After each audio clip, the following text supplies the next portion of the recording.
এই চাঁদুর সারি না, আমার চাষিরে সারি, কিন্তু চাঁদুর সারি না। হাই রে ভালোবাসা। চাচা, চাচা শুনুন না। হ্যাঁ কি? আচ্ছা এই যে দেখেন, এই যে আপনার চাদরটা, হ্যাঁ, এই একটা চাদরই এটা কে লেগে ডেলি পুরো লাগে? এটা ঘটনা হয়েছে, চাদর আরো বাবা আছে। এই চাদরটা বিয়ার পরে তোমার চাষিরে কিনা দিছি।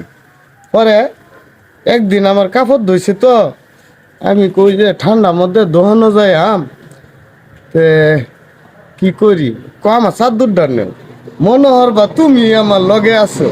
এই কথা শোনার পথে বাবা, এই যে চাদরটা 18 বছর ধরে ধরছি, এই চাদর সারি না, আমার চাষিরে সারি, কিন্তু চাদর সারি না। হাই রে ভালোবাসা, এর লিগাই ডেলি একই চাদর। বুঝলাম। চাষিরা চা বেড়াইতে যাইবার তেও দেই না।